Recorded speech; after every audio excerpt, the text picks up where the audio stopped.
शारदीय नवरात्रि के तीसरे दिन माँ चंद्र घंटा की पूजा अर्चना की जाती है।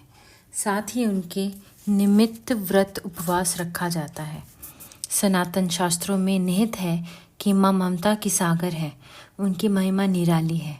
अपने भक्तों का उद्धार करती हैं और दुष्टों का संहार करती हैं।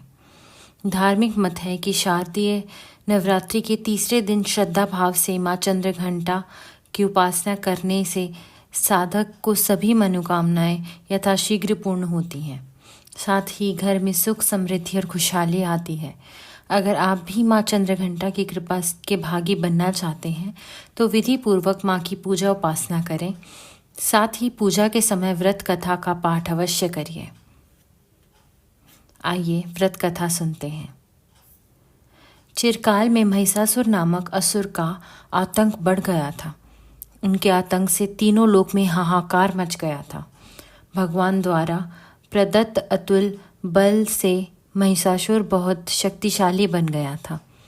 वह शक्ति का दुरुपयोग कर स्वर्ग पर अपना आधिपत्य जमाना चाह रहा था। इस प्रयास में वह लगभग सफल भी हो गया था।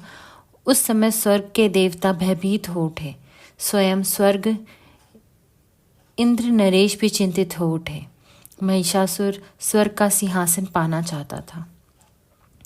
उस समय सभी देवता ब्रह्मा जी के पास आए और उनसे सहायता मांगी।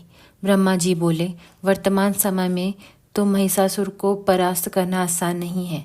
इसके लिए हम सभी को महादेव की शरण में जाना पड़ेगा।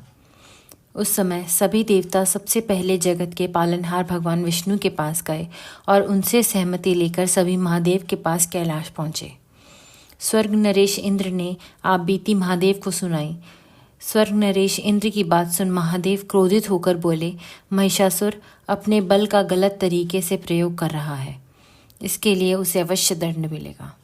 उस समय भगवान विष्णु और ब्रह्मा जी भी क्रोधित हो उठे और उनके क्रोध से एक तेज प्रकट हुई। यह तेज यानी ऊर्जा उनके मुख से प्रकट हुई। इसी ऊर्जा से एक देवी प्रकट हुई। उस समय भगवान शिव ने देवी माँ को अपना त्रिशूल दिया। भगवान विष्णु ने अपना सुदर्शन चक्र दिया। स्वर्ग नरेश इंद्र ने घंटा प्रदान किया। इस प्रकार सभी देवताओं ने देवी माँ को अपने अस्त्र शस्त्र दिए। तब माँ चंद्र घंटा ने त्रिदेव से अनुमति लेकर महिषासुर को युद्ध के लिए ललकारा। शास्त्रों में निहित है कि कालांतर में माँ चंद्र घंटा और महिषासुर के मध्य भीषण युद्ध हुआ। इस युद्ध में माँ के प्रहार के सामने महिषासुर टिक न सका। उस समय महिषासुर का वध कर माँ ने तीनों लोकों की रक्षा की। तीनों लोकों में माँ के जयकारे गूंजने लगे। कालांतर से माँ चंद्र घंटा की पूजा उपासना की जाती है। माँ अपने भक्तों के सभी दुख हर लेती है। साथ ही सुख समृद्धि और शांति प्रदान करती है। अतः साधक श्रद्धा भाव से शारदीय नवरात्रि के तीसरे दिन माँ चंद्र घंटा की उपासना करते हैं।